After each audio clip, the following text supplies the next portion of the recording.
was that upon going to college, a new type of culture is formed while in college. You could almost kind of say a bougie type culture that's formed while in college that separates them from the original culture that they come from, with them being from, you could say, the ghettos or the hoods or just humble beginnings. In which now, when that separation happens, they no longer culturally identify with those at the bottom, right? They identify with those who they went to, with the culture that was created while they were in college. You understand what I'm saying? And that detachment from there begins. And I feel like this is also what's occurred within the black community, right? Not I feel like. I know this is what has happened, right? And I feel like this is the area that Big Tigger falls into, right? When he says things like, I don't care about reparations.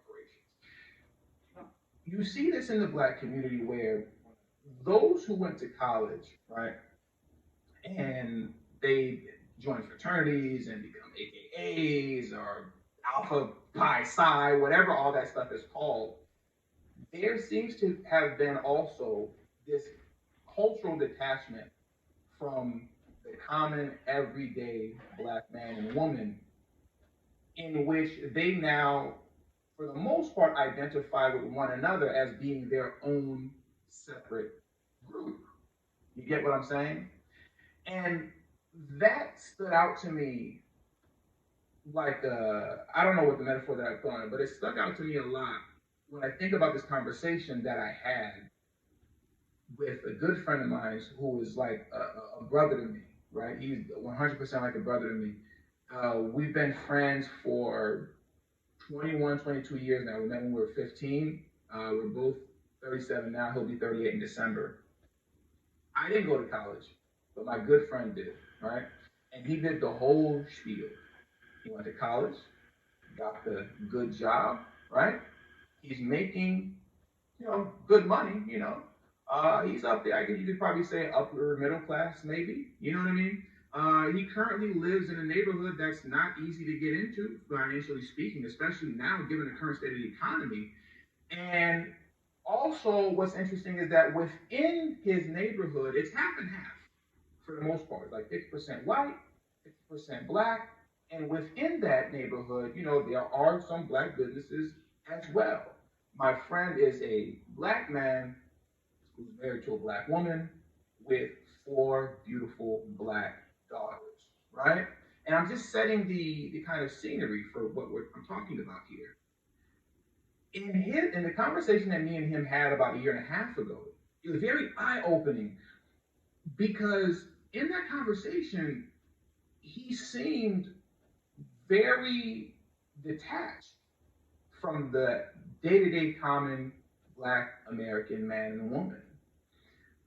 In his world, as he was explaining to me, I'm successful, right? I'm around my other brothers and sisters that I went to college with who have become successful. You get what I'm saying? In his world, his black family is intact. He lives in a nice neighborhood where there are other black families that are intact.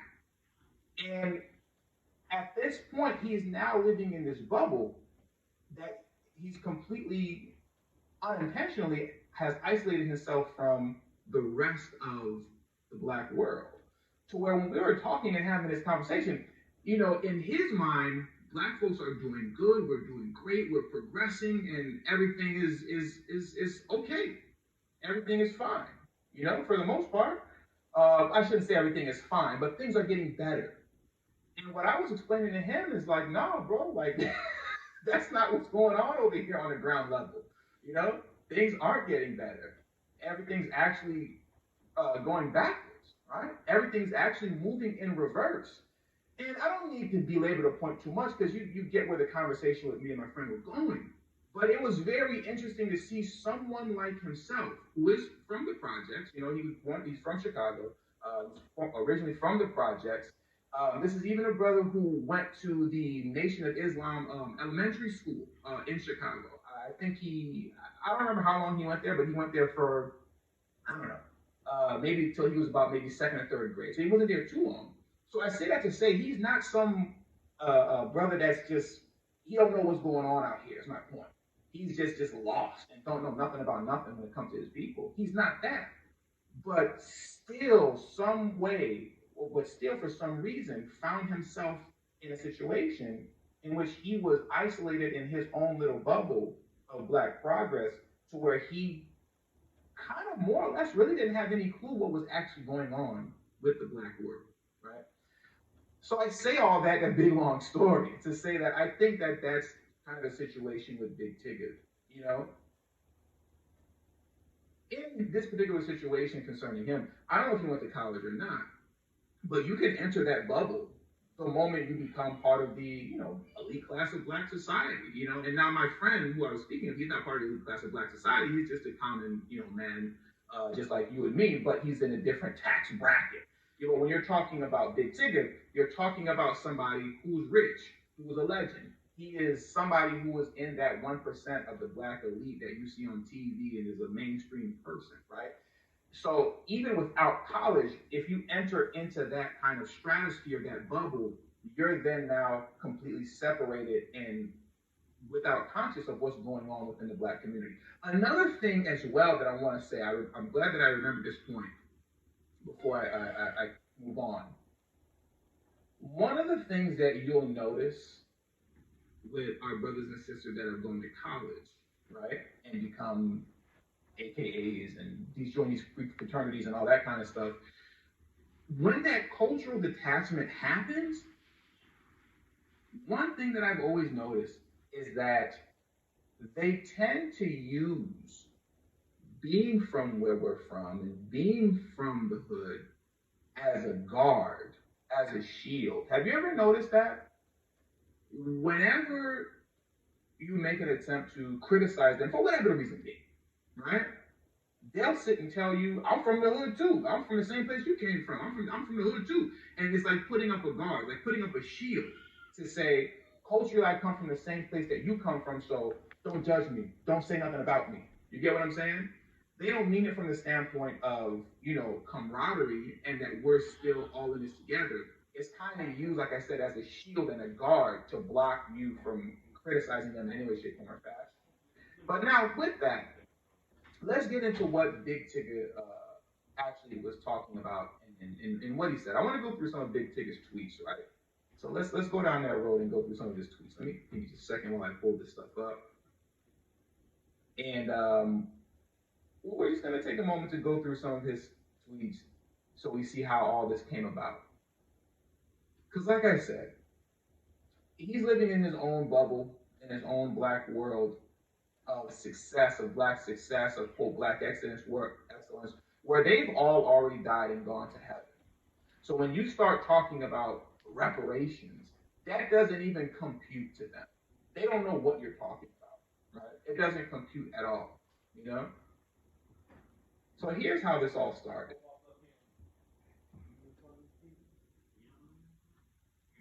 Oh, okay. Now let me get back on screen. So here's how this all started, right? And this was a funny tweet that somebody added Big Tigger and said.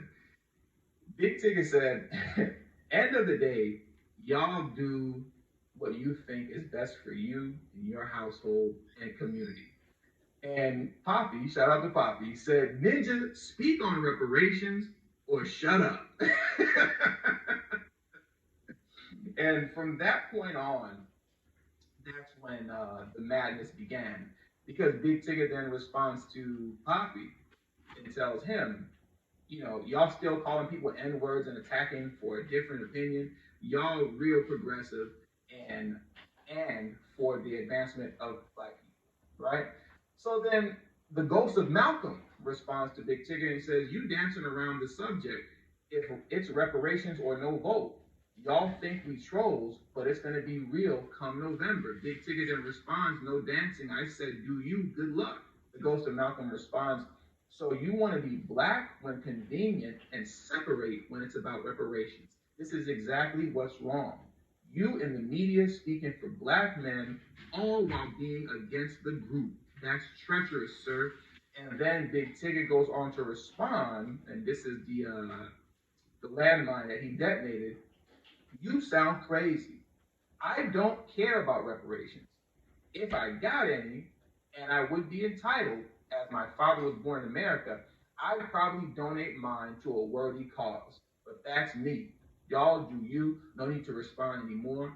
I am a proud black man of mixed heritage. And for those of you who don't know, he's half Jamaican. Big Ticket is half Jamaican, right? So then the man goes on to say, because the conversation goes on more and more, right? He goes on to say, okay, then, black man, what's your black agenda? So it's no confusion.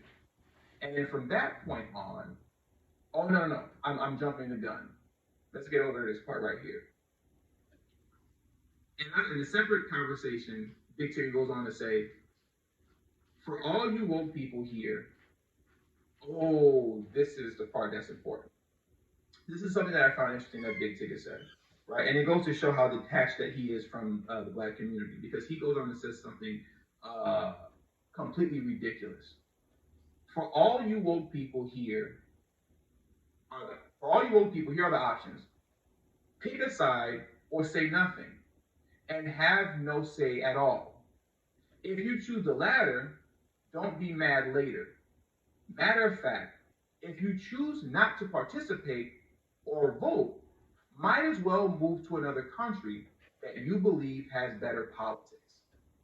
That was very interesting choice of words that Big Ticket used, because those are white supremacist talking points. Big Ticket literally told black Americans, if you don't like how things are going here, then why don't you leave the country, right? This is something that black Americans have been hearing for centuries now at this point, right? Or decades, if not over a century. If you don't like it here, why don't you leave? Why don't you go back to Africa then? If you don't like the politics, if you have any critiques, if you have anything to say, then why don't you just leave then? Big Ticket is literally using white supremacist talking points. And I don't even think he realized that's what he's doing at this point, but that's what he's doing, and that's what's really sad. Let's carry on with this discussion with what Big Ticket was saying. Simple. Right? So now from here, that triggers a whole nother set of, oops. Let me go back to that. So now from here, after he says this, obviously people respond and they're upset. They don't like what he says. But here's where Big Ticket starts losing me, right? Give me a second while I scroll down some more.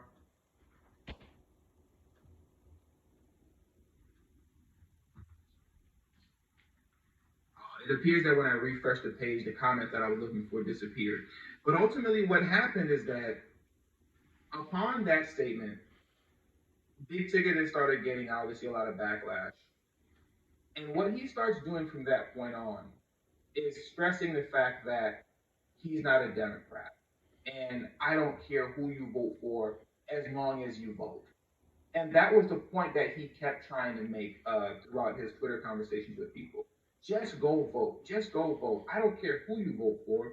Just go vote. And that's something that a lot of black celebrities do to save face, to make themselves look like they're not vote blue no matter who, right? When they really are. But they do that to save face so that you can't pin on them that, hey, you just want us to go vote for the Democratic Party. You just want us to go do this and not even think or consider our other options, if those other options exist, and how we should explore them. Another thing that Big Ticket was saying as well is that he was challenging other black folks, asking them, well, if you have all this smoke, where's your plan? What do you plan to do, right? What's our plan? And for somebody to have a platform as big as Big Ticket's platform is, and to be asking what the plan is, to me, that's just another red flag as well, because how do you have a platform that big, right? And you're talking politics, but then when other people challenge you, you start saying, well, what's the plan? Shouldn't you know what the plan is? And if you don't know what the plan is, why are you talking politics, right? If you don't have a plan, why are you speaking politics at all? Just play music, bro, right? Give me a second, let me drink this. Because I'm getting hot. But just be on your Atlanta radio station and just play your rap music. You understand what I'm saying? And don't worry about politics. let me pull this other clip up for you. Not clip, but this other tweet. So, Big Ticket says, and for the record, I block anyone who doesn't talk to me with respect. People got in their feelings because I said vote or don't complain. That deserves being attacked. Some people rationally spoke and I responded, I still stand on my statement. Not voting doesn't cure anything. And to that, this gentleman, Cool Ramos, responded, we are tired of being on a hamster wheel. We have been voting for 60 years. We are not dumb people. We're not dumb people. This stuff is rigged. So now, what Cool Ram is talking about when he said we've been on this hamster wheel for 60 years, he's talking about being on the Democratic Party hamster wheel. And I know he's talking about that because I clicked on his profile, and just by going through his profile and looking at the people that he retweeted, the videos that he puts up, this is what he's talking about. He's talking about what many of us have talked about and what I've discussed in length numerous times on this channel.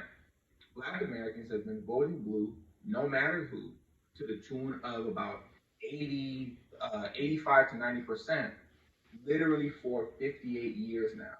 And in 58 years, you can't show me the positive results from it. In 58 years, the median net worth of Black Americans is now heading on its way to zero. In 58 years of voting blue, no matter who, you're about to be fourth on the U.S. population list. And like Dr. Paul Anderson said, if you were able to get anything when you're number 2, you can guess what you're going to get from politics when you're number 4, right? And after this gentleman said this to Big Ticket, this is how Big Ticket chose to respond. Big Ticket went on to say this.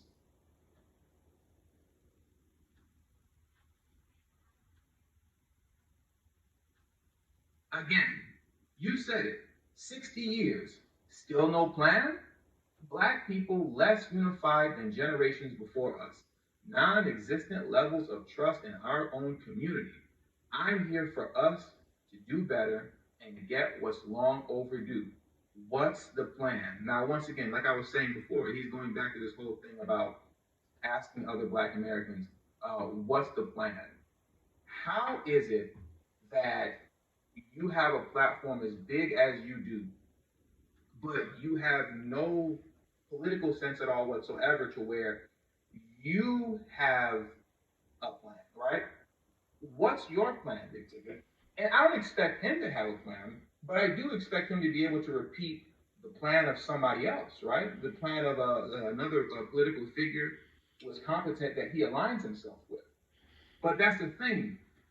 He's not aligning himself with anybody. He's pretending to not align himself with anybody. He's pretending to be a neutral party when he's not a neutral party. He's far from that. He's vote blue no matter who, and I'm going to prove that to you in just a moment, right? Let me go back into some more of these tweets now. So,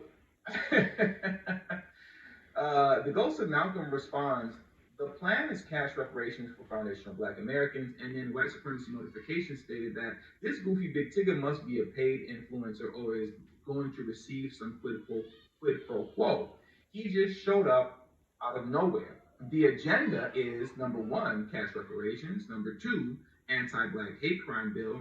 Number 3, protected class status for descendants of USA freedmen, and end qualified immunity. So this is what white supremacy notification stated as, this is the plan, right? Here's our plan. This is the plan. And to that, Big Ticket responds with this.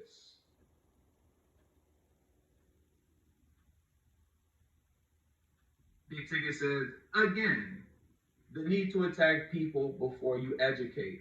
This is a list of goals. What's the plan?